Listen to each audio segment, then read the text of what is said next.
Hello and welcome to the Rabblecast. My name is Eric Hernandez, all along with Doug. And we're both a little tired. A little bit. I'm probably sure we said this at one point or another. What we used to do is I would do the intros separate when I got home, and then I realized, you know what? Sometimes I can't really recall everything that we talked about, and I'd do the playback and go through. Now to try to speed things up a little bit, make it easier on my end, even though, trust me, I'm now trying to catch up on backlog of stuff. We'll do the intros right after we do the episode. So it's kind of like a mishmash of episode first, intro recorded afterwards, and then you put the intro at the beginning. With that being said, we noticed at the very end, we're like, oh, we're getting tired. Let's just wrap this up. Effectively.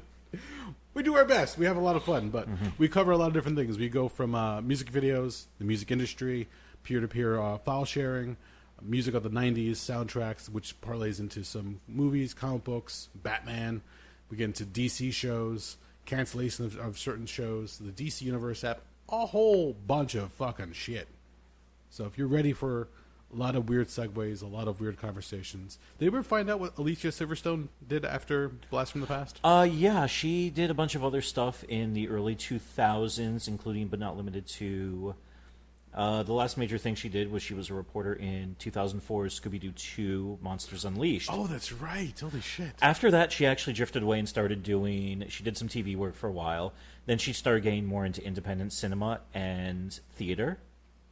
And apparently she had a cameo in 2008's Tropic Thunder, which I've never watched, so I don't know. I'll have to take your word for that one. I don't remember off the top of my head. Okay. But yeah, then every other project I looked at, it was either something at a theater in New York or Los Angeles, or it was a straight-to-video project I've never heard, or a canceled pilot. So it sounds like she was just... She made her money, and then as she was falling out of favor with Hollywood, she just kind of started picking her spots a little bit better and doing more arty stuff. Also, interestingly enough, I didn't realize she was that young. That young as in... She's 42. Holy shit, She was born really? in 76. Wow. Yeah, I saw that. I was like, holy fuck.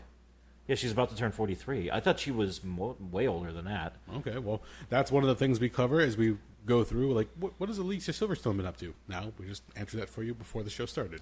Because that means when she was in Batman and Robin, she was 21. Holy shit. Yeah. All right. Chew on that for a little bit as we go into the plugs. We are brought to you by InsidePulse.com. You can find us under the podcast section. You can also find the show over at Rabblecast.libsyn.com. You can also get the show over at our YouTube channel, youtube.com/Rabblecast. Make sure you check out the Rabblecast Facebook fan page. Send us a tweet at Rabblecast and email us, rabblecast@gmail.com. Check it out. Let us know what you think. Subscribe. Leave a comment. Send an email. Send a tweet. Whatever you like to do. We're here. We're ready to listen. And I hope you're listening to us. Otherwise, I'm just talking incessantly to microphones for no reason. Yeah. It happens sometimes. Yes, it does. That's about it, guys. Hope you enjoy. Enjoy the show.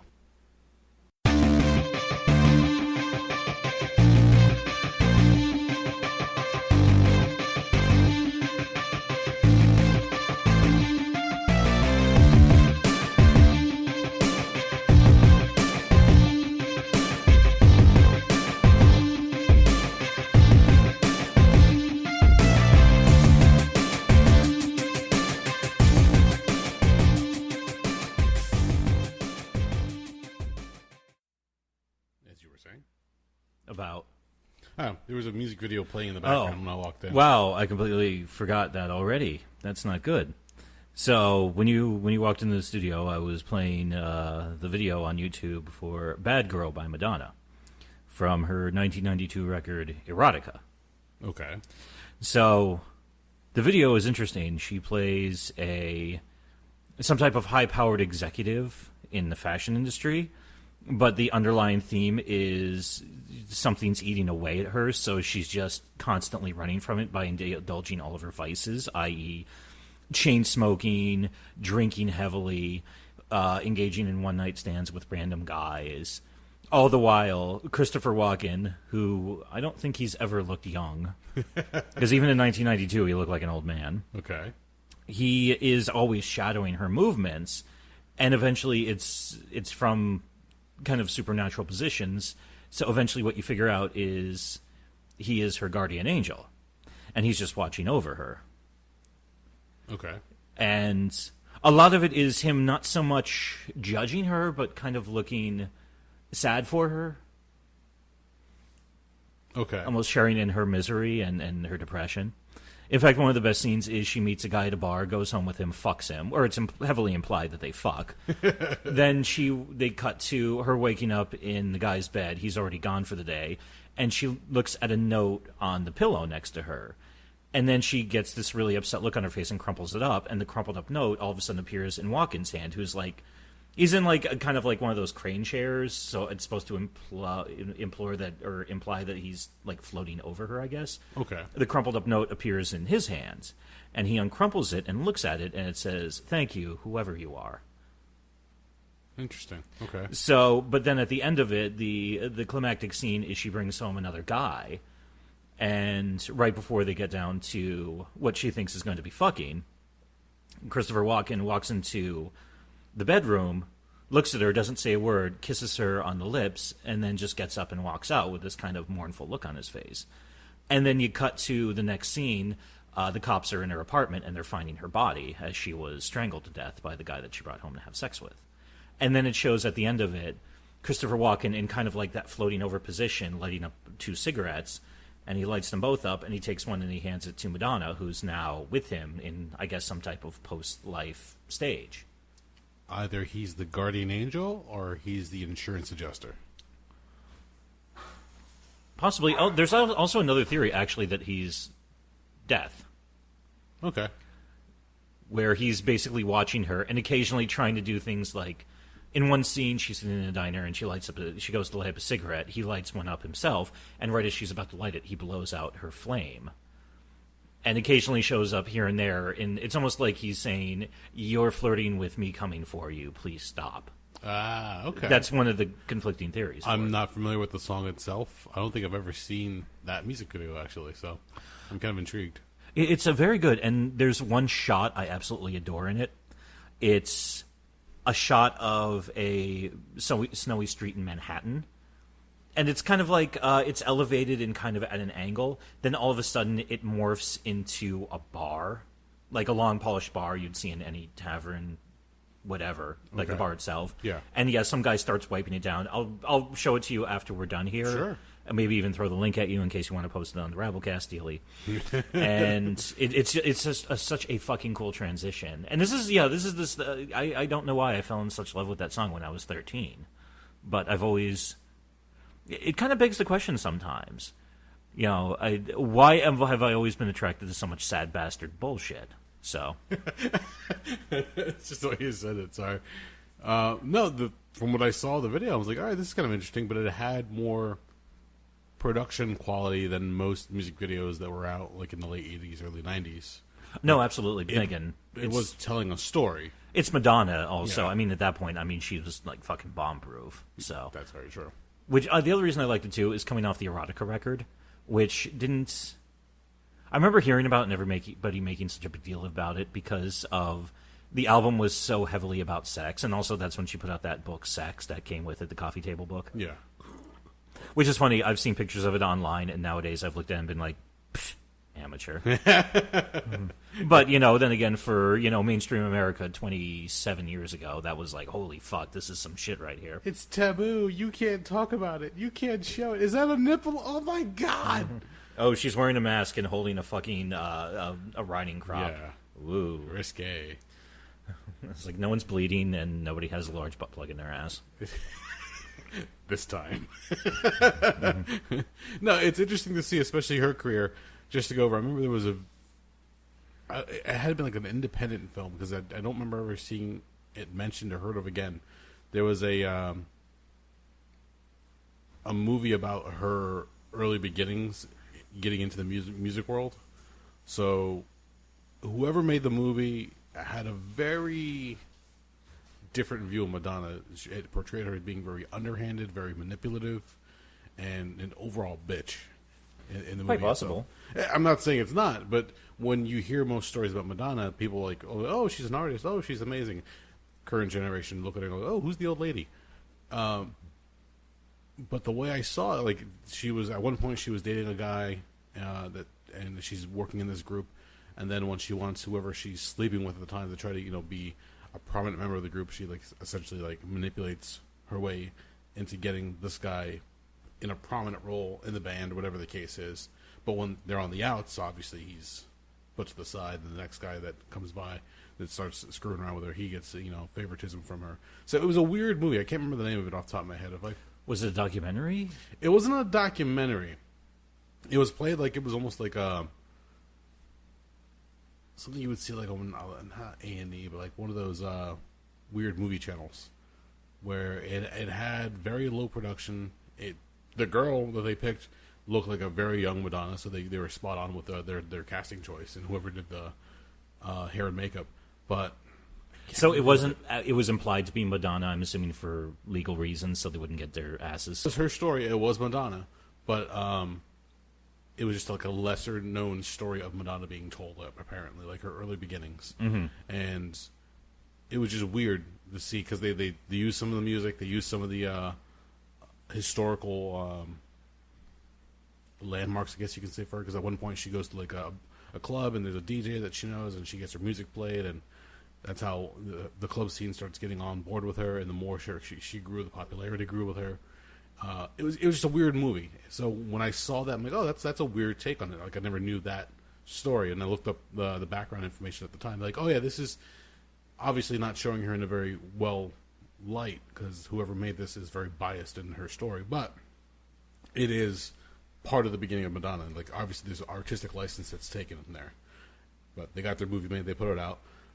I guess kudos to Madonna, because for as much as that might have come out and people saw it at the time, it slowly just disappeared. People forgot about it. Yeah, that whatever that movie. She's done many other better things, so let's not harp on that little small independent film.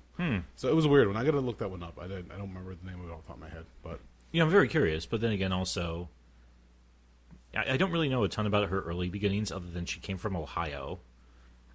Is that where she came from? Yeah, she was born and raised out there. I want to say somewhere near either Cleveland or Dayton.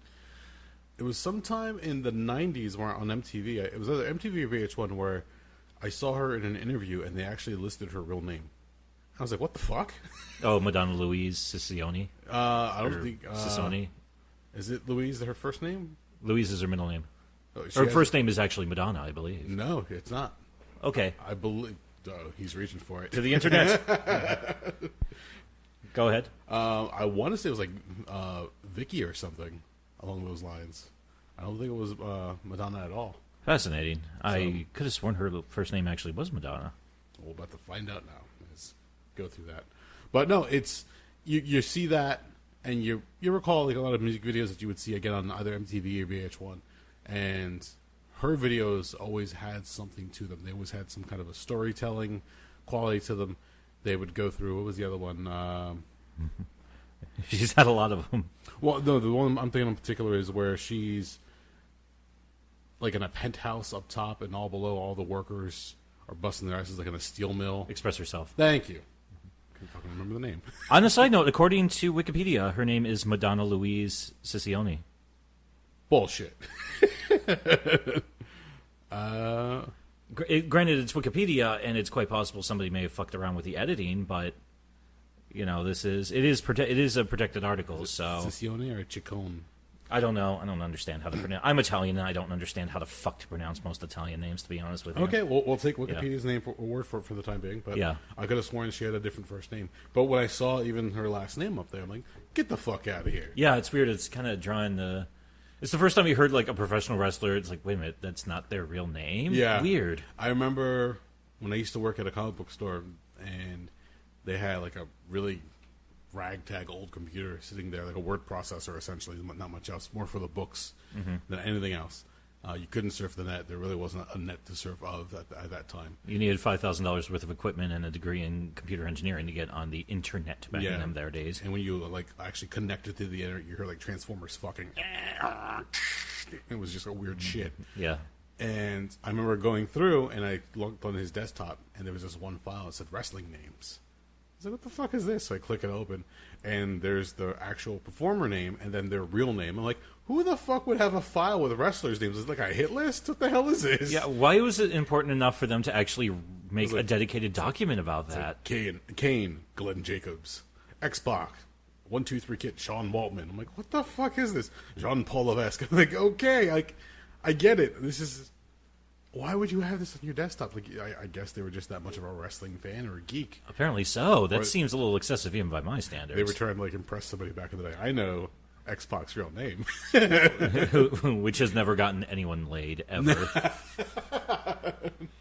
Not even X-Pac. Yeah, that's why he was a 1, 2, 3 Kid. Lightning Kid. What was he in TNA for a short while? I don't know. X-Pac six-pack at one point, wasn't he? Or he was 6 when he joined the NWO because he was the 6th member, and then he made him 6-Pac. And then when he left there, he went back. He became X-Pac. Then I can't remember what he was in TNA. Maybe just Sean Waltman. Maybe I know Scott Hall was just Scott Hall. Well, at that point, they'd have been established and used their real names. Like, fuck it, you can't trademark our names. That's our name. Yeah. That's why whenever you go to WWE, they're like, oh, we want to give you a different name. Why? So we can own the merchandising rights. Exactly. Well, also, it was interesting because, I think that also was the things. And I always wonder if they did this on purpose. When Scott Hall and Kevin Nash went to WCW for the NWO angle, they went in using their quote-unquote shoot names, if you're into that kind of thing. And I always wondered, was that part of the... Because there was a stretch of time when people really said, wait a minute, is this real? Yeah. So I think it was part of it was adding that what the fuck quality to it, but at the same time stripping away some of the tradition, because that's what they were doing at the time. They were like, screw this, we're not going to do business the way that we used to do it. Mm-hmm. We're going to go out there, we're going to take over, we're going to show you who we are. Like the idea of Medusa dropping the women's belt in the trash live on TV. Like, screw this, we're going to... Screw tradition, screw the old ways.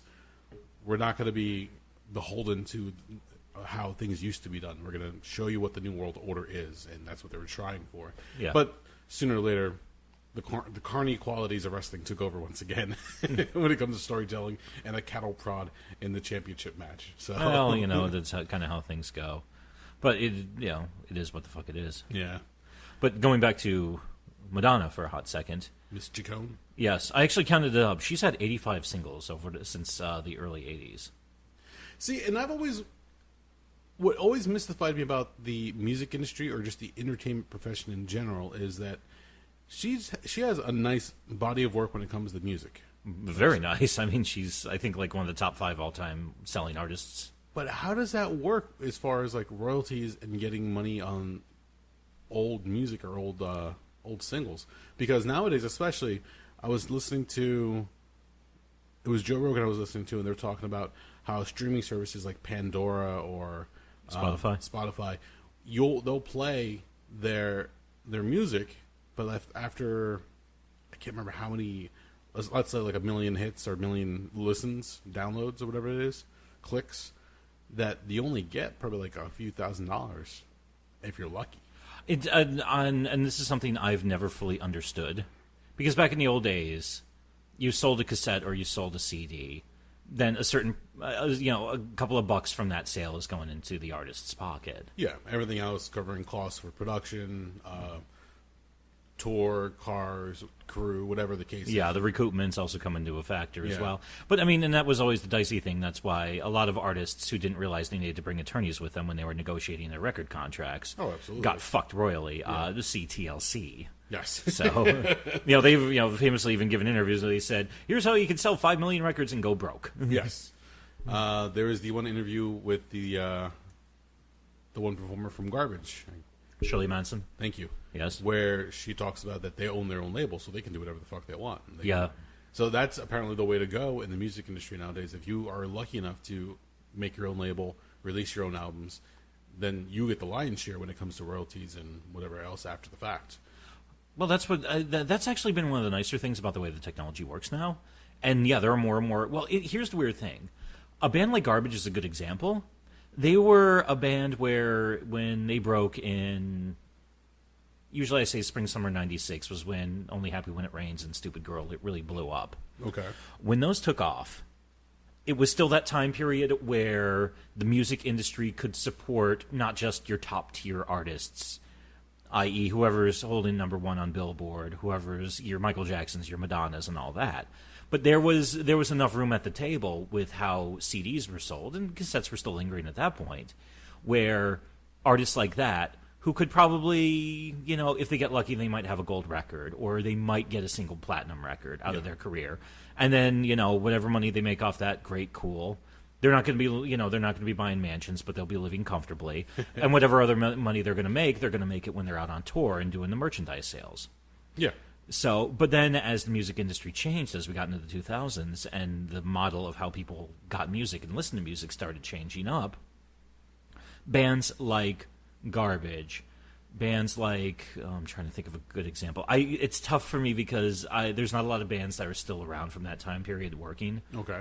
But Garbage is a good example in that I think 2005 was when they put out Bleed Like Me was their last major record release.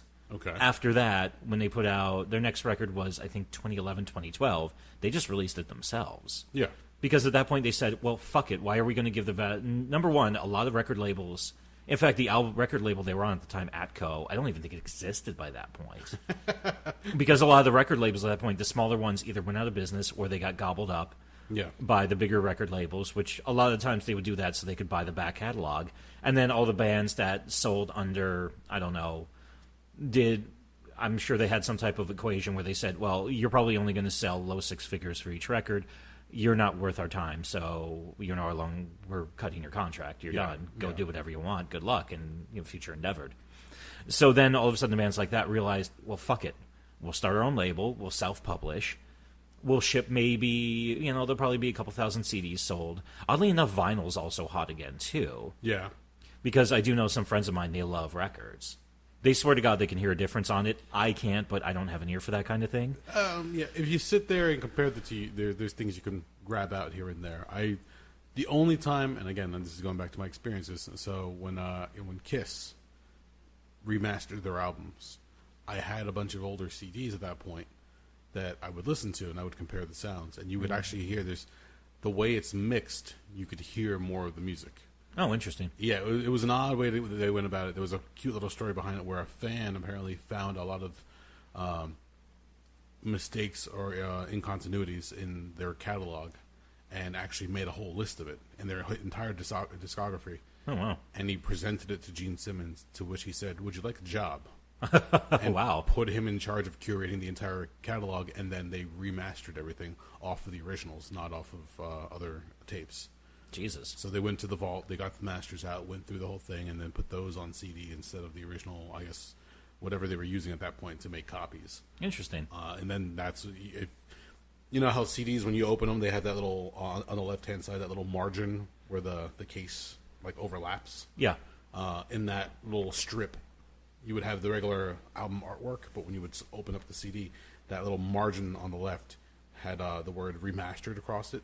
Just to let you know, hey, fucker, if you bought the old collection, you have to buy it all over again because this is the better sounding version of it. Yeah. But they made no bones about it. Whoever was doing it before, they weren't doing their job. This guy, obviously a diehard fan, went crazy with it, and we made sure that everything was in there. And to which, at that point, they started including little goodies. At one point when they had the album Love Gun, yeah, it came out with stickers and a little cardboard gun that you could actually pull the trigger on. It would make a little clicking sound. Mm-hmm. They include little goodies like that back in the remasters and say, hey, look, we're making an effort to make it worth to buy it again. Yeah. So at that point, the entire catalog was reissued and holy shit, okay. And then people again just swarmed to buy the better sounding version of it. So there is some things to it. And you're right. Some people don't really hear it. They sometimes will say, "Oh, there's a warmer quality to it." What the fuck does that mean? And I believe them. I can't hear it, so I don't understand it. Yeah, and which is fine. I mean, that's one of those things where, and I see what the prices are for vinyl too. Yeah, a lot of them are fucking expensive. So yep. I'm perfectly happy not having to buy it. Also, the room it takes up. Two friends of mine, a married couple, I know, they have this closet that they put shelves in. It's filled with nothing but records. Crazy. Do you see that external hard drive sitting on my desk? Yes. That is my entire music collection. It takes up so much space. Exactly. That's a 1 terabyte hard drive. I don't even think I filled up 200 gigs of it. Really? And there's a couple hundred CDs on there easily. Oh, wow. Okay. So it is what it is. It's interesting because I still have 2 large boxes full of CDs in storage that one of these days I'm going to have to figure out what the fuck to do with. Oh, God. Yard sale. Yeah, Jen does the same thing where she'll have a few external hard drives. I say a few because when it comes to this, I've told her this before and she admits it. She's a data whore. Oh, God. So if anybody ever has like music or other like art files or stuff like that, she'll just collect it. And she'll amass this digital collection of just information. Like, what are you doing? Like, you cannot possibly listen to all of that. Why is it that every time we come across somebody who has a music collection or art collection, whatever the case is, that you automatically need to download it? She goes, I don't know what it is. I want to have it. Which is weird a couple of years ago because I remember going to a record store and I think I bought it was you, myself, yes, Jimmy, and Jen. We went to go to that weird... The hookah place. Yeah, that hookah place that turned into a nightclub where we were still finishing our meals, which is fucking bizarre. But I remember stopping at that record store beforehand, because I remember I bought a Nerve Agent CD and an I Hate God CD. And Jen's like, can I burn those? And I was like, sure, I just didn't know you like sludge metal and West Coast punk, but sure, I mean, knock yourself out. I don't think she's ever heard of those groups before that night. Mm-hmm. But again, she just wanted if I could have it and try it out, yeah, see what it's like. There was some group that she started listening to. This is years ago when she was working security, and it was a band by the name of Skindred. Okay. I don't remember any of the people in the band. It was like a weird reggae metal mix. Okay.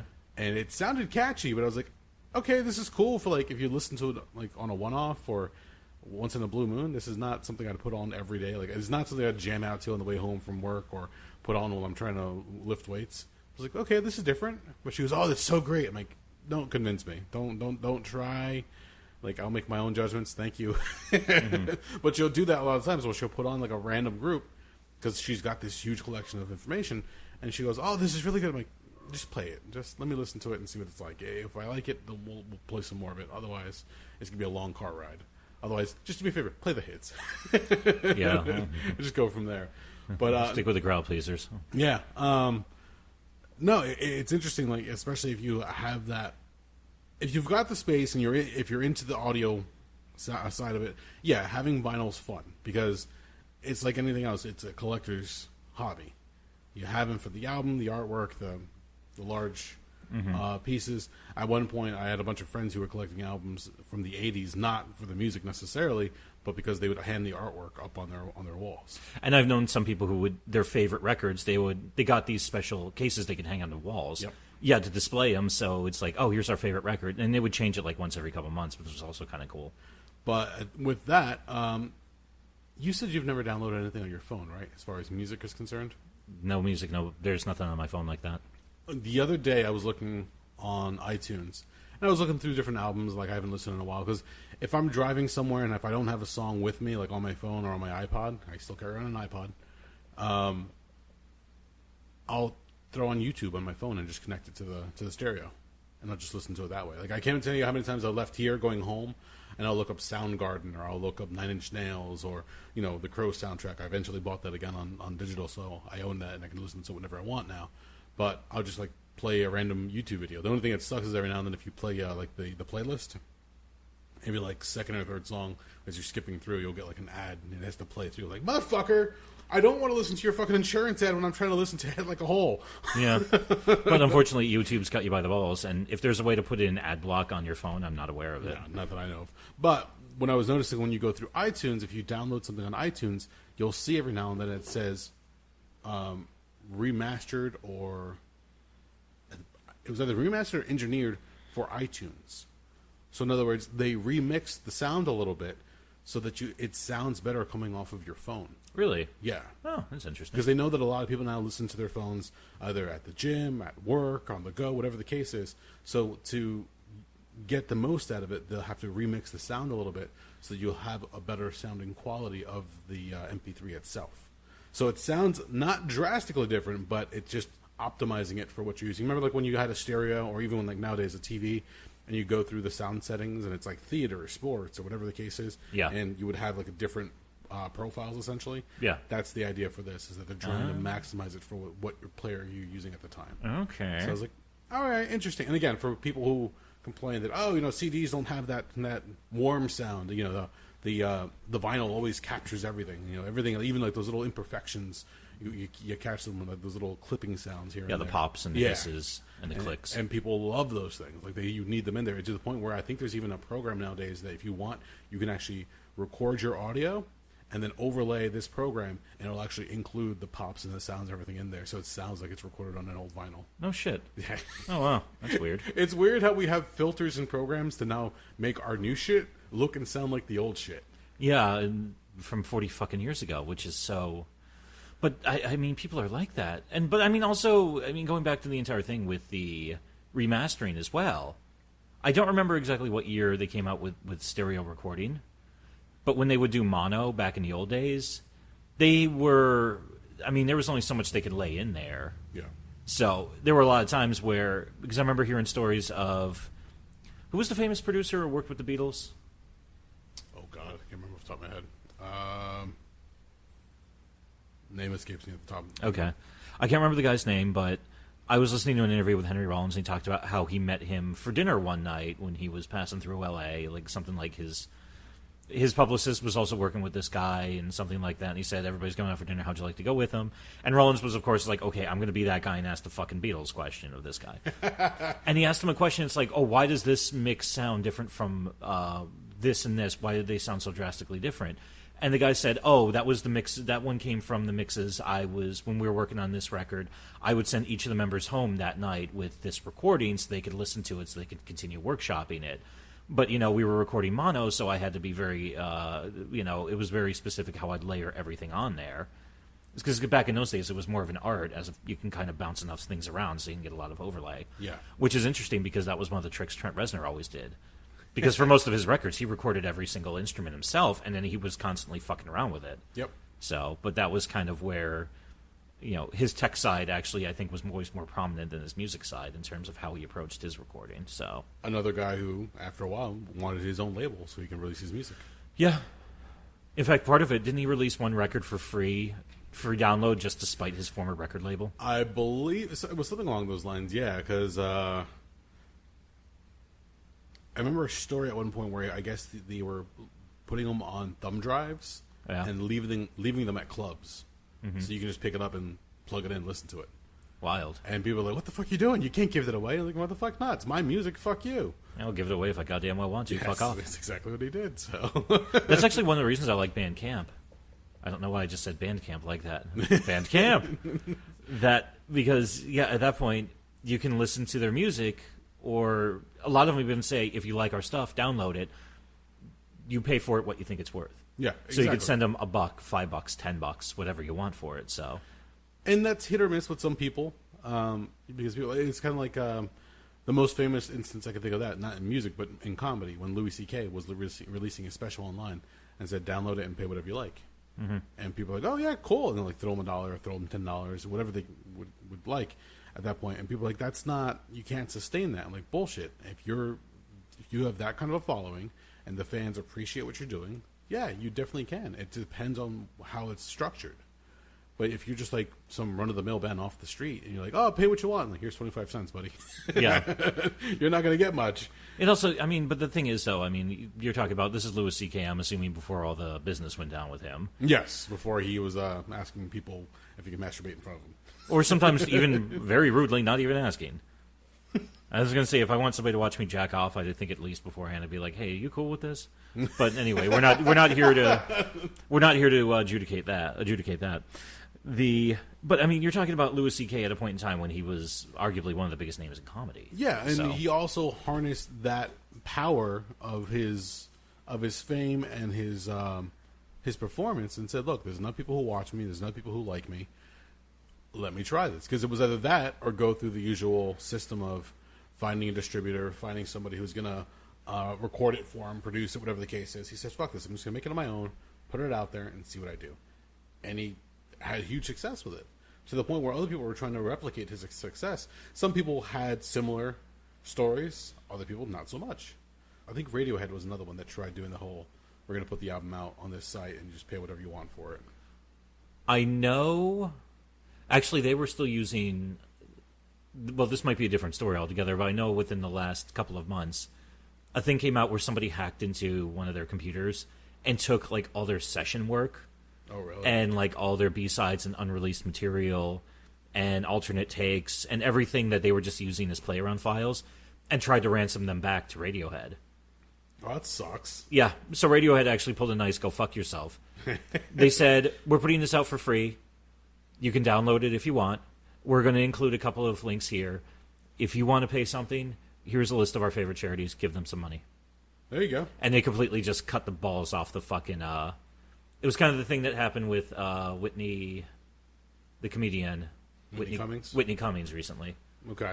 Where somebody did that thing where they tried to blackmail her into paying to make like a picture of like a nipple shot like go away. So she's like, no, I'll just tweet it myself. And I was like, nice. Own that You're shit. awesome. Put it out there. Yeah, fuck a motherfucker. And anyway, yeah, it's one nipple. It's not really that scandalous. No, and again, that's when you get into that kind of thing. It was always like when Napster first was becoming prominent and people were using peer-to-peer file sharing, and people were saying that, oh, you know, somebody hacked into somebody's computer or somebody got into the studio computer and downloaded the unreleased Jay-Z album or the new Metallica single, whatever the case was at the time, and people were putting them out left and right. People were saying, oh, we're losing so much money. No, you're potentially losing money, and really, if you're a good enough artist, you can make that back up. I'm not saying that it's not wrong what they're doing, but don't make it just because they stole the data early, like, oh, you're fucked. No, there's ways around that, and bands have gotten smart about it. And they said, no, screw this. But they're going to release it for free, like you were saying with Radiohead, or just find a way where we can just say, all right, that's a freebie. Enjoy. Did you like it? Cool. Here's the album. And just find a way to make it work for you, and in a way reward the fans, because it's already out there. You can't take it back, especially on the internet. Once it's been, you know, right click, copy, whatever the case is, that's done. It exists on the internet. There's no way you're going to pull it down. A copy is going to be floating out there somewhere. No matter how much you try to scrub the internet, some dank dark corner is going to have that file somewhere. Yeah, it's just going to exist out there, and you can't change that. You can hire people to chase, but that's not happening unless you're a major label kind of motherfucker. Yeah. But actually, I got, oddly enough, I think it was around January or February of 2011, I actually got a letter accusing me of illegal downloading. What? Yeah. Well, here's where it got weird. Okay.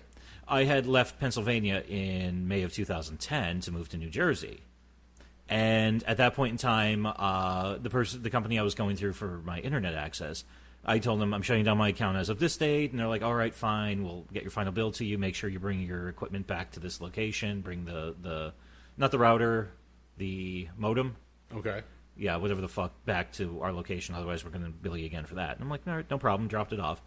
You fast forward all those months later, I get a letter in the mail from one of the ISPs saying, oh, on these dates in December of 2010, you downloaded these artists. And I'm looking at it, it's like, I don't listen to any of this music. It was like, I don't even fucking remember, like, Kesha, that lady, the blonde-haired lady? Kesha. Okay. I think she spells it with a dollar sign instead of an S. Yes. Yeah, I'm looking at it, I was like, I don't listen to any of this. So I actually called up the number and said, listen, I think you got the wrong person here. And the lady's like, well, what do you mean? And I told her, I moved out, I shut down my account May 2010. This all occurred like 6-7 months later. So I think you guys are looking in the wrong person. And she's like, hold on a second. And she came back like 5 minutes later and says, you're right. Yeah, the records were not updated. So yeah, just disregard that letter. We'll go, sorry about the inconvenience. I was like, no problem. That was a relatively easy fix.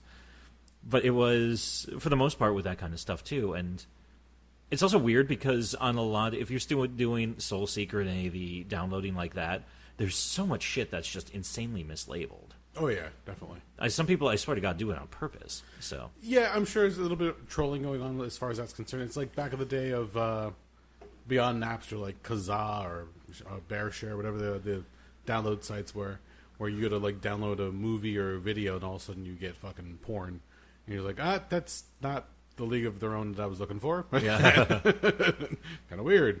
But yeah, no, it also comes down to inconsistencies sometimes when people have this stuff, because that leads to another whole thing with how people collect vinyl. When people collect their data, they'll make sure that their data is labeled correctly, like down to every little detail. Oh yeah, like your meta tags even have to be right. Yeah, God, I'm kind of the same way. I'm very anal retentive about that. I had a friend one time. He was downloading stuff, and I guess he hit reformat by accident, and he wiped out his external. But thankfully, he had a backup. Yeah. So when he went to go reload everything, he goes, "Fuck! I have to do all my tags all over again." I was like, or you could just not. Yeah, I was like, yeah, exactly. You could just leave it as is. He goes, no, it's going to fucking bother me every time. I was like, then you either do it or don't do it. You've built this, this obstacle of your own, construction and design. He goes, yeah, fuck. I remember a couple times going over his place, he would just be updating music files. And he goes, I'm done with the A's. I'm like, what, for like artists? He goes, no, for song titles. I'm like, you're an asshole. Wow. I'm going to leave you alone. I'm going home. Do you not want to mention this person's name? No, I don't feel like it. Maybe. Okay. In case you're wondering, I just mouthed the name. But he who shall not be named. They who shall not be named. But it is what the fuck it is. I don't know. It was just interesting because at that point, what do you do? All right, when you had file sharing, did you ever download music? Like in the Napster days or anything like that? Allegedly. Okay. Did you ever... Don't smile at me afterwards. Yeah, because then again, I probably could just say yes, I did, but also I'm kind of... this is being recorded and answered into the public record. No, that's perfectly fine. But there's a lot of people, let's say, who, when they would download music or other files off the file sharing sites, what they'll do is they'll listen to it, and if they like it, then they'll go buy the album.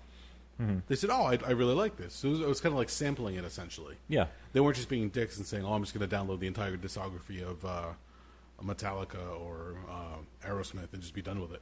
No, they would go out and find it. Because you'd also have people who would download music and like, the bit rate's wrong. It sounds all weird. I was like, okay, if you can really pick up on that. Or my favorite is whenever you would download a song off the internet and you would have that weird electronic static. Like it was just sound distorted in a weird way. Mm-hmm. And I think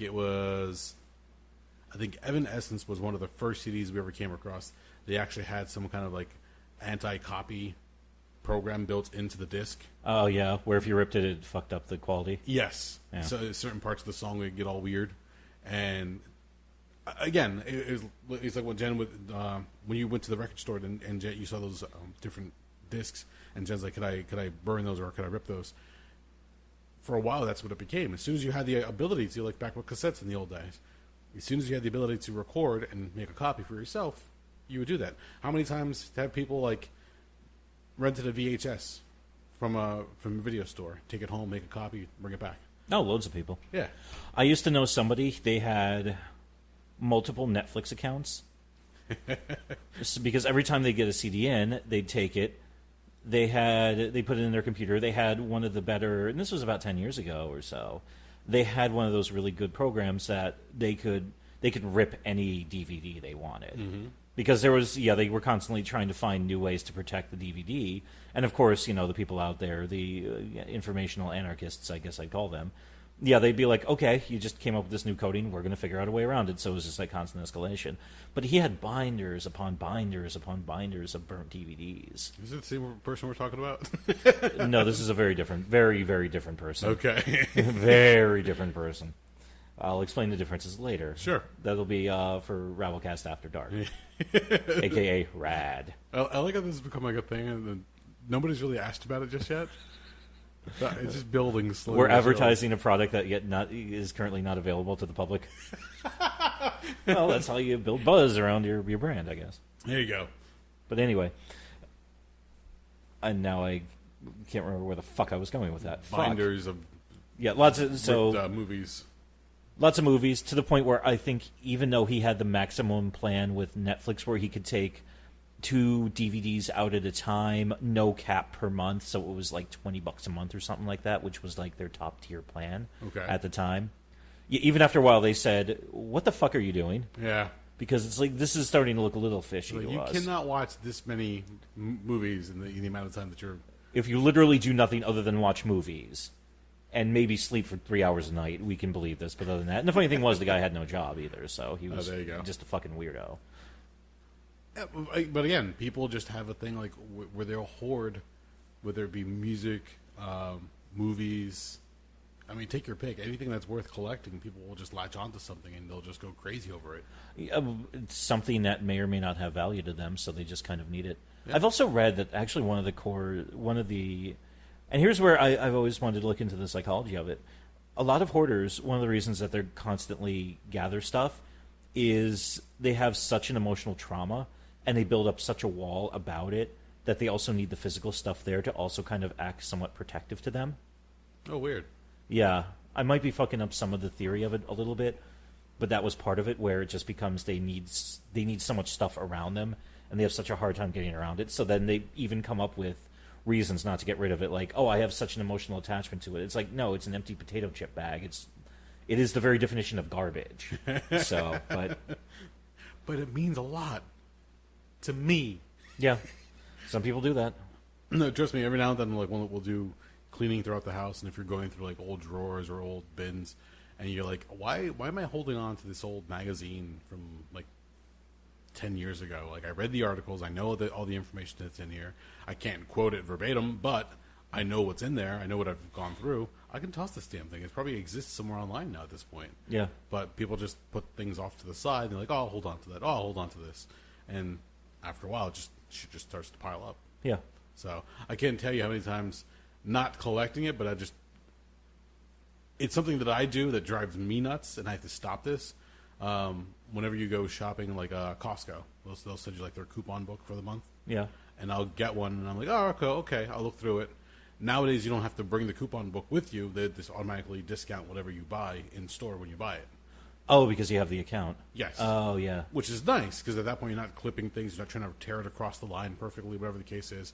And you don't have to worry about leaving the coupons at home. But what will happen is I'll put it somewhere on my computer desk, and then about 3 or 4 months later, I've got like multiple copies of different months just sitting on my desk. I'm like, why the fuck is this still here? Yeah. And I have to remind myself, oh, yeah, that's right. It's garbage, toss it out. Garbage, toss it out. But it just piles up from time to time. It gets frustrating. The piling up thing is also irritating. Somebody who, once again, shall remain nameless. There's a lot of people on this show. Yeah, they would... Well, for starters, at the old house I lived in, they were one of my roommates. They would just let their mail pile up and then pick a time to go through it. Sometimes a month or 6 weeks, even 8 weeks later. Yeah. And they did that one time not realizing that they had my car insurance update information envelope in their fucking pile of goddamn mail. To the point where I paid the bill. Thankfully, I had online notifications set up with my insurance company. But I remember even thinking, I was like, that's odd. Usually they send me my new insurance cards by now so I could put them in my car in case I get pulled over. Yeah. To the point where I even went to them and said, could you send me a new set? And then a few months, and then, yeah, that was like mid-October, and then I think like late November, early December, this person said, oh, by the way, I had some of your mail. And I was like, hey, asshole, I was looking for this in fucking October. The fun thing about living with roommates. Yeah, and then you try not to kick the shit out of them, but what are you going to do?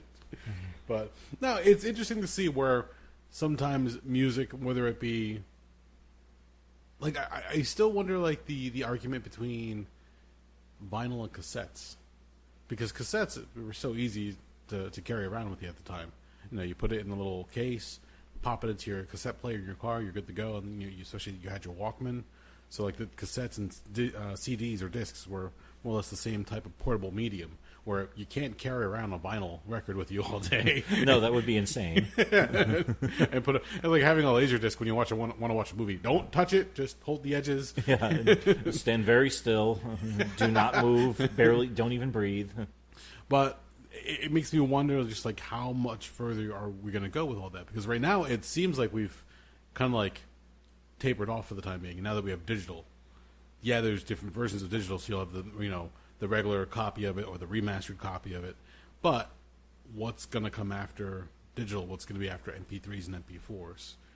I think we're going to ride those for a very long time. It seems like it. But I'm just curious. I don't really... The next logical step, I guess, would be something where they figure out a way to beam the music directly into your head. That could happen. It very well could. I don't know how we go about the technology, but also that opens... In addition to the insanity of that kind of level of technology, the ethical questions that opens up are off the fucking charts. So. I think we visited that in the movie Batman Forever with Jim Carrey and Tommy Lee Jones. Oh, with the box that would make people think that they were living through some fantasy, but they were also the box. That thing also pulled information out as well. Yeah, it would steal their personal and private information. What was it called? It was called The Box. Oh, that was it? Yeah. The box. Oh, I could have sworn there was like a funky name for it. It just had like this weird, like almost like hourglass weird shape to it. Yeah. Like these little antennas that spun on the side and would shoot a green laser into your forehead. But then they showed the personification or the visualization of the information leaving and like floating through the airwaves going back to Riddler's lair. It was just so fucking weird. I was like, okay, I can see the storyline here, but it's very, very campy, very, very Batman 66-esque. Well, keep in mind also who took over for. Yeah, that's the old argument. That was the era. That was the dawn of the Schumacher era. Weird shit. But which I actually, call me crazy, I've always had a weird soft spot in my heart for Batman Forever. Really? Yeah. Was it the soundtrack or the movie itself? Well, the soundtrack. Seal's "Kiss from a Rose" that song is hard as fuck, man. It's a little known fact for anybody listening. Every now and then, when we're hanging out, you'll hear Doug start to hum parts of "Kiss from a Rose." Yeah, and just like, okay, that's happening. I went eyeball to eyeball with a friend of mine some years ago, singing that song. Oh my god! Seeing which one of us would fuck up the lyrics first, and we both finished the song like perfectly in tune, like going back and forth against each other. Was this like in public or are you at home? No, I think we were at the drive-in. What the fuck? Yeah, we just started singing it, and we both just were like looking at each other almost. I'm not sure if we were actually like in competition with each other, or we were just feeling the moment, or we were just digging the fact that Seal rules. I don't know what it was, but that it was what it was. All right. No, the reasons I did enjoy. I mean, that was the point coming off of Tim Burton stuff, which was grim, dark as fuck. And don't get me wrong, I enjoyed it. Okay, Batman Returns, not as much, because actually a Batman movie set in wintertime just seems weird. We've covered this with you. You don't really like stuff set in winter. No, especially not Batman. But going back to that one, I kind of enjoyed, the soundtrack was good. The color scheme was just obnoxious enough to be appealing to my eye, but not enough to irritate the shit out of me.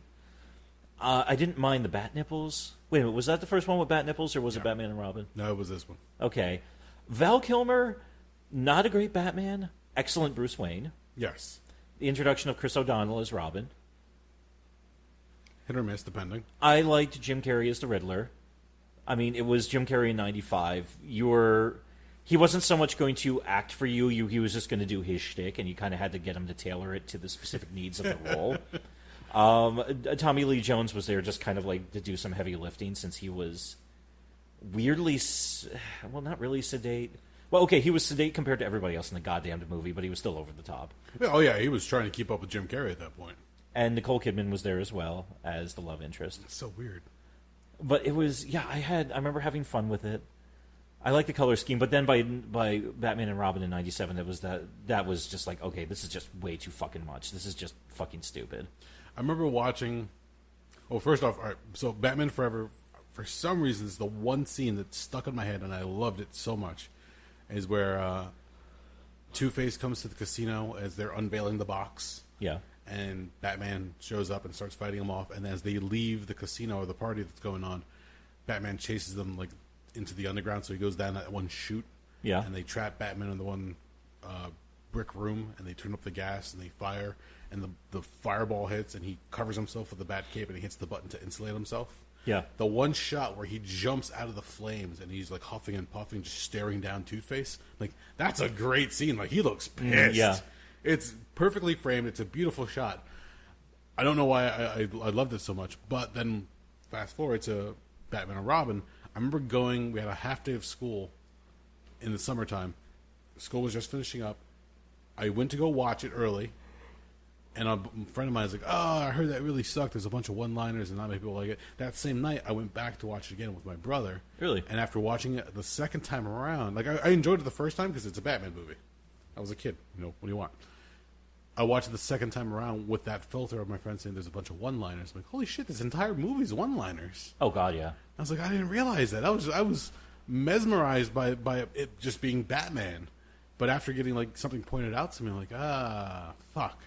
Arnold Schwarzenegger in that really doesn't do dialogue. He just quips. Yeah. That's really all he does in it. It was just a shame to see where it had come from to where it was at that point in time. I can see why for a while they're like, all right, let's pack it in for a little bit and let this like fade from the memory of the public before we can do something else. One of the killers is, if you look up on Wikipedia, there's a huge entry for canceled Batman projects between 97 and I think like 2002, 2003. Oh, yeah. And I remember looking through it one time, and and that actually was the nail in the coffin. I was like, man, fuck Schumacher, fuck that son of a bitch, because we could have gotten these really like wild stories. Like they were planning on doing stuff. The next Batman movie was, I think, supposed to be 99, maybe 2000, and they were talking about bringing in Scarecrow, which I always loved the fucking character. Yeah. And no, granted, I'm happy because I really like Cillian Murphy's iteration of it from the Nolan trilogy, the kind of understated, kind of more grimy, more terrifying one with the mask on. With the mask off, he was just like suave-looking, good-looking Italian or Irish motherfucker. But yeah, I was thinking, I was like, man, there's so many cool projects in here we could have gotten. What the fuck? So, yeah, I remember when the movie that you're talking about was rumored that it was going to include Scarecrow with a bunch of other villains, but Scarecrow, they were actually looking at Howard Stern to play the role of Scarecrow at the time. That I never heard. Really? Wow. I don't know about that. It wasn't too far after his Private Parts movie had come out. Oh, fuck. And ooh, wow. And they figured, let's try this. And I don't know where the negotiations went and how it all turned out, but after the performance of Batman and Robin, that's where like, let's just mothball this and see what happens. But the nice thing with the Batman franchise, which a lot of people finally come to realize, especially studio executives, is it doesn't matter if there's a bad Batman movie. It doesn't matter if something flops or fucks up. They've had a couple, not just in movies, but also in animation. Oh, God, yeah. And they'll say, you know what, okay, that's fine. You wait 3, 4, maybe 5 years, do another one. Yeah. Because at that point, the kid that was watching or the audience that was watching has grown up. And there's another group that's ready to watch a new version of Batman. That's why they're always doing new takes on them, doing new iterations, new story points where it's either like an origin story, an old Batman, or new Batman, whatever the case is. They'll find a new way to spin the story. And the new generation will hop on. And the older generation is like, all right, this can't be worse than what I watched before, so let's give it a shot. So those people who are willing to come back and return, they'll watch it. Like Batman Beyond. Batman Beyond, I don't think they really expected it to be as big as it was. Yeah. But that one took off. That became a cult following to the point where now, I don't know if you follow any of the information that's coming out with the new DC superhero TV series. So, as they refer to it as the Arrowverse, because Arrow was the first show that kicked off all these different shows on TV. And this is the one that's got Flash, Arrow, and Supergirl and Martian Manhunter running around? Yes. Okay. It's Arrow, Flash, Supergirl, and then Legends of Tomorrow, and now they're going to be introducing Batwoman into the next. Oh, yeah, I heard about that. Okay. Truncated season, and they're going to close it out. But they're doing the Crisis on Infinite Earth storyline, which they've been building for quite some time now. They've been dropping hints here and there. And what they're doing is they're actually enlisting old actors that have played various characters from previous shows to come back and reprise their roles to show that there's parallel Earths and parallel characters. Please tell me Alicia Silverstone is reprising her role as Batgirl. I haven't heard that one yet. Okay. That would be interesting if they could actually pull that off. I doubt she can fit in the suit nowadays. I haven't seen her in years, so I don't know what she's... I don't even think she acts anymore, as far as I know. No, I don't think so. I mean, the Batsuit, there's another story with that alone where somebody did a weird drawing of her in the costume that like fat shamed her back in the day. Not saying that she wouldn't, like she doesn't look great nowadays. I'm sure she has certain qualities, but I haven't seen her on the silver screen. God, what was the last movie I saw her in? I don't even remember. I think the last thing I actually saw her in was Blast from the Past. And that came out in like 99, 2000. That's the last thing I can honestly remember. But if she's done something since then, I don't recall off the top of my head. But anyway, so who have they announced for So this? they're coming out, like Wesley Shipp from the 90s Flash TV show. He's been making appearances and cameos throughout the different seasons for Flash. So he's coming back, and he's going to be putting on the old, look like a muscly suit for the Flash, and he's going to be reprising that character. Burt Ward is coming back to play Robin. Really? Yeah. Holy fuck! How old is he? I don't know off the top of my head, but he said, yeah, he'll do it for the fans. Nice. They supposedly got Linda Carter to agree to come back. She's been guest appearing on Supergirl. Oh, wow. They're going to get her to dress up again in the Wonder Woman costume. They would have loved, they've already said that they would have, without a doubt, casted Adam West in something if he was still around. Yeah. So let's see how they're going to handle that. They've actually cast Kevin Conroy, the voice of Batman the Animated Series, and he's going to be playing the old codger Batman from Batman Beyond. No kidding. Well, I should say the old codger Bruce Wayne. Oh man, that's so cool. So and now I'm gonna have to watch this. There's a rumor now that he wants it where he says, "Look, if you're going to get me to be old retired Bruce Wayne, you've got to get Mark Hamill to do a live action version of the Joker." Oh, that is so cool. So there's a rumor that might be occurring as well, and they have other actors. Some of the actors from Smallville apparently are going to be coming back. Oh, that is so cool to play their roles. What was some of the other ones? If you can think like any older DC superhero shows, they're trying to pull from the movies and from the TV so they can have where they can go through. And who knows how long their cameos are going to be. Maybe it's just like a quick glimpse, or maybe they have like one or two lines, but they're going to have it so they're playing through this parallel dimensions so you can actually show all the different iterations. What are you going through? I'm thinking about this. Like, I'm Yeah. listening to you, I'm looking at Alicia Silverstone's career, but I'm also listening to this, and I was like, this is so cool that what you're telling me, that they're bringing this all together. Greg Berlanti, who's the main producer on all these shows, it's called the Arrowverse. It's also nicknamed the Berlanti universe, where they brought all these characters together, and they brought other actors back from previous shows just to give them like one-offs here and there. Like Mark Hamill's returned as the Trickster on the Flash, current day Flash. So he's playing that 90s version of the Trickster, like who broke out of jail again. You're like, all right, that's still cool. It's still playing through.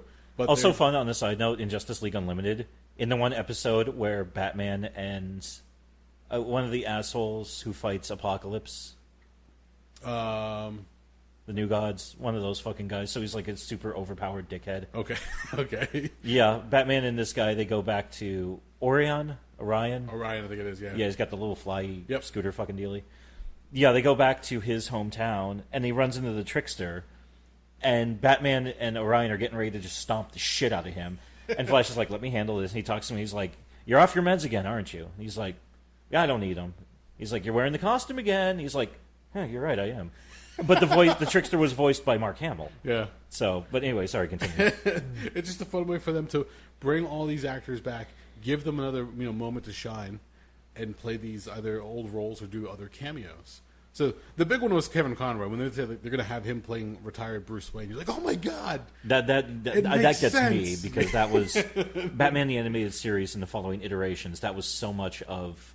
I mean, I started watching that in 1992, and I was still watching the continuing iterations when I was in college and graduating college. So it makes me wonder, like, who else they can reach out to who's still around and still kicking that can do some of these, whether it be voice talent, movies, or even just the small screen on television. Because you could probably get, I'm assuming you're going to get like Tara Strong to play like either a Harley or a Batgirl, somewhere in there, or some of the other characters that she's voiced over the years, and whoever else is saying, yeah, I'm game, let's go. Well, here we're going to get really. I'm going to go off the rails a little bit too. Oh shit! You can even theoretically bring in the video games as well. Oh, definitely, yes. So yeah, that would be even more fun. Well, that's why they were saying that. Let's bring in. Oh yeah, Mark Hamill did the video games predominantly, and the cartoon, and then that he was the animated series, and they pulled off the animated series to make the Arkham Asylum games. Yeah, I forgot about that. With the exception of Arkham Origins, somebody else had played the role of the Joker. Well, that game sucks, so let's not even talk about it. That was a minor detour in 3 outstanding fucking games. Yeah, absolutely. So. But no, it's going to be interesting to see, because again, they're going to reward you for remembering history in the DC universe, not just the TV shows, but just in all the shows that have come beforehand. So, also, a fun way to pull in fans of all ages. Exactly. Yes. On Smallville, before the show finally closed out, they had introduced a smaller ragtag version of the Justice League before all the heroes came into prominence. So you had a Green Arrow, you had a Cyborg, you had, I believe, an Aquaman. They didn't have their full-blown costumes, but they had like callbacks to the costumes, and it was a younger Oliver Queen. So they're saying that they may even get the guy who played Oliver Queen on that show to come back to reprise his role as Arrow, just a different version of him. You might actually see the old Arrow, where he's missing his arm after the one battle with the shark. So he's running around just a one-armed archer. They might even give him the cybernetic arm eventually, but you're going to see the pointy goatee and the hood and the mask. So you'll see what was the old comic book versions of him. So for that, it's fan service through and through. They're just going to build this huge storyline, this overarching thing. I think it starts in September and goes into like October, November. But it's going to be a multi-part series where it's going to span all the different shows. So as Arrow finally gives its last hurrah, you're going to introduce Batwoman, and that's going to take over. You're going to go into the world of Gotham. It's the way the story is told is Batman has left. Nobody knows where he went, but Cassandra Cain has stepped in, and she's related to him in some way in this universe. In the comics, is that the woman with like the really red hair? Yes. Okay. And she's going to take over, and she's going to take over Wayne Enterprises in his absence and try to figure out what the hell is going on. And of course, all the Batman villains are going to start coming out of the woodwork because they're like, oh, there's a new bat creature coming out, so let's fight against them. Only to find out Batwoman's now running the streets of Gotham. So it's going to be interesting to see what happens. And the more I talk about it, the more I'm curious they're going to pull off, because they have a Superman that's introduced on Supergirl, but they conveniently wrote him off the show where he's like left to a mission in space, so you can't always rely on Superman to save the day. Yeah. So Supergirl has to be the one called upon with her friends, with the Martian Manhunter being there. They've introduced other characters. But again, they're going to be asking the guy from Smallville to reprise the role, so maybe he'll finally get a chance to put on the Superman costume, or maybe the black costume that he wore at the very end of the show. Because if you ever watched that, I don't know if you watched Smallville all the way through. No, I've actually never seen a single episode of it. Clark Kent, or Kal-El, in that show is learning to use his powers throughout the entire show. Like every season, he ekes in some, like maybe he learns how to do his heat vision or his cold breath, or at one point he wakes up and he's floating above his bed and he realizes, oh shit, I can fly, but he doesn't know how just yet. So slowly but surely he's getting his powers. They never show him full strength. I think until like very end they show a glimpse of him finally like realizing the potential of his power. Mm-hmm. So it's kind of a cock tease the whole entire way, because you're like, he's Superman, he grows up to be the red and blue hero, but he never uses his full powers on the show. So you're like, Superman could easily avoid that. He could fly so fast, or he could run so fast, or he can X-ray vision that shit, and that doesn't happen until much, much later as they like culminating things. It starts off like a lot of different shows in this genre where it becomes like the monster of the week or the bad guy of the week. So they have to take out whatever character, then eventually there's an overarching story that's being told where they bring all these things together, and then they might bring like callbacks from earlier episodes. Otherwise, you're just having to sit through a lot of this development for the character. For a guy like Superman or Batman, you're like, who they are. Let's get to the cool shit. That's the biggest issue I've had with the Gotham TV show. Yeah. It's like, I know where this is going. Can we fucking get there? So it's cool that they're pulling them all together. I'm curious to see how it's all going to play out, because they've teased other heroes from other shows, other things that supposedly being brought in. The one sad thing I do have to talk about as far as DC shows, they recently announced the cancellation of Krypton. And you're like, oh, what the fuck's Krypton? That's exactly what I was thinking. What the fuck are you talking about? Krypton was in the same vein of Gotham, where it was a Superman TV show before Superman. Just like Gotham was Batman before Batman. But that's even less interesting, because we don't even see the motherfucker with any powers or learning his powers, so yes. What is it? So what happened is you go back to Krypton before its destruction. I've heard of that. Inevitable destruction. And I think it's his grandfather that you're following. Yeah. And Adam Strange goes back in time and realizes that Brainiac has sometimes slipped back in time and is trying to prevent the birth or the development of Superman himself. So he figures if he can go back to Krypton and not allow him to escape the planet as it's being destroyed, there will never be a Superman to save the world.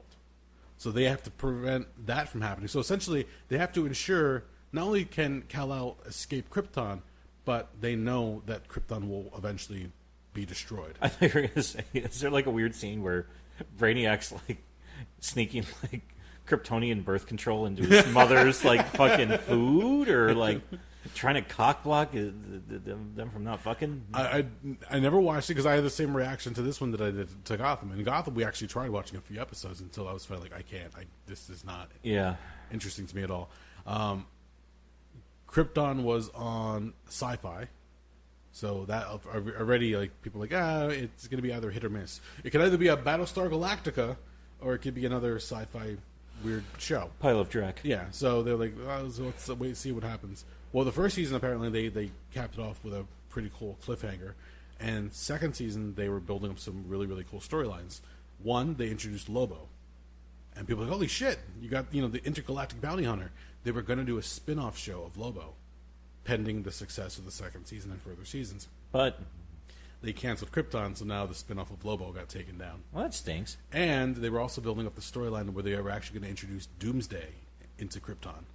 So an early version of, they essentially kept torturing the specimen that would be Doomsday, and over so many deaths and rebirths, eventually just went crazy through expedited evolution. Yeah. They were going to have that character rampage through Krypton and possibly even contribute to the instability of the planet itself. And be like, that's not happening anymore.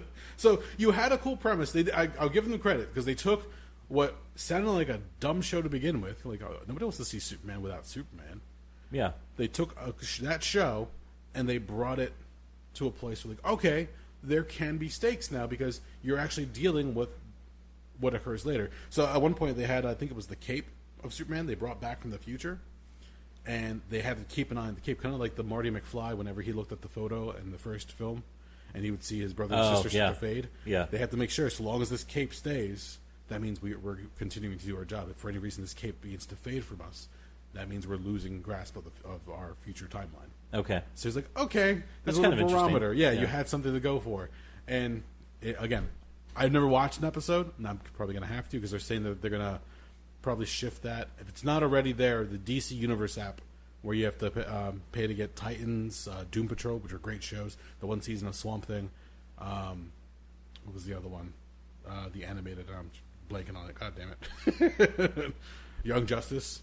Okay. Which they're coming back for another season of that as well. Is that the one that's hyper violent and insane? I don't know if it's really hyper violent, but it's really well done. I saw a trailer where it showed. I'm not sure if it was Robin or Batwing. He doesn't fight a bunch of criminals. He fucking straight up kills them. And then somebody says, "Where's Batman?" And he just goes, "Fuck Batman." That's Titans. Oh, okay. Yeah. No, Young Justice is the animated, so they're continuing from what was on Cartoon Network back in the day.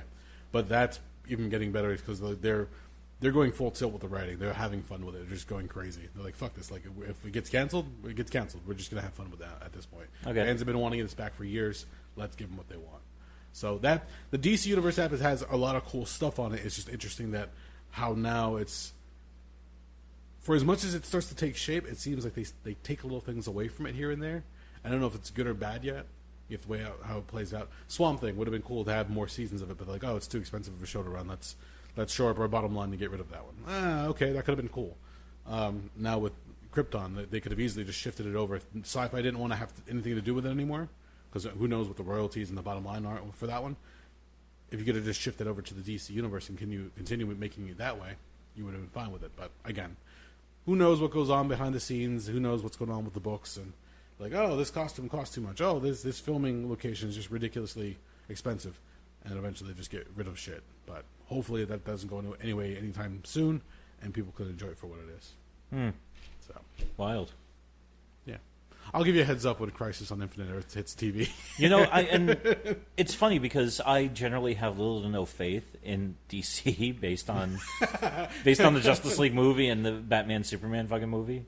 So I'm kind of at the point where I was like, maybe if they do something interesting, maybe I'll check it out. But other than that, I'm not really going to go out of my way. I think we mentioned it on here before on previous shows that, yeah, their movies have been kind of here and there. Jen and I finally watched Aquaman.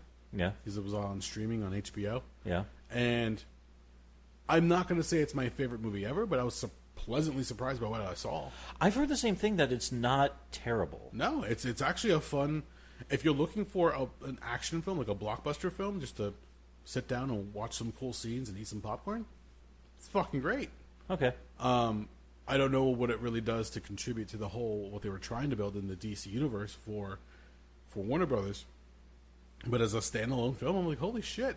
Now I'm actually kind of ticked off, and not that they announced recently that Jason Momoa and The Rock are both protesting the construction of something out in Hawaii by one of the volcanoes. Yeah. So it's like an environmentalist project they've taken on. Yeah, it was they were going to build like additional telescopes on top of, I can't remember the name of the mountain, but it's considered it's a holy spot. Yeah, and because of that, they said, okay, we're ready to go on Aquaman 2. My mom was like, not until I'm done protesting. Yeah. It's like, okay, you're being Aquaman. Like, how can we say no? Yeah. You're protecting the land. Okay, we got you. But it's sad, though, because after watching part 1 of Aquaman, like, oh, I wonder what they could do at part 2, because they really went for it in part 1. It went fucking crazy. They showed the 7 kingdoms. I was like, okay, this could work. But now you gotta wait and see. As far as anything else, animated, I don't think they really had a flop in animation-wise. No, their animation's been... I mean, you look at all the stuff they've had so many fucking awesome fucking pieces. The only one I can think of was they did a Doomsday movie a couple of years back, which really wasn't that great. It was kind of so-so, but it felt like they just cranked that one out just for the hell of it. Yeah. But then they redid Doomsday, and they made it the part 1 to the Reign of the Supermen. So they showed the Cyborg Superman, Superboy, Steel, and the Eradicator. And that played out much better than the original Doomsday animated. Mm-hmm. So all that involved, and then you've got the new 52 stuff they were cranking out for a little bit, the TV shows that have been really good. The cool thing was, for the Crisis on Infinite Earths, right now there is a show called Black Lightning that was in the same studio, essentially, as Berlanti and the rest of them. So they make references to other metas, but they never actually had any other hero show up on Black Lightning. Black Lightning's been like an isolated character in his own city or neighborhood kind of thing. Now with the Crisis on Infinite Earths, Black Lightning will actually play into the other shows as well. Ah. It's like, fuck yeah, bring him in there. Nice. Have some representation as far as that's concerned. Because that show's actually been... Oh, shit, I'm dropping shit. That show has actually been a lot of fun to watch as well. I think there's 2 seasons currently on Netflix for that. And it's actually kind of interesting. But who's the one guy from Warriors who gets arrested by the cop in the park? Oh, James Remar. Thank you. He plays... he essentially plays Black Lightning's tech guy. Oh, cool. So he designs the suits, he designs the weapons. He's like, who the fuck got you on this show? He does a lot of... He shows up in weird places. Yeah.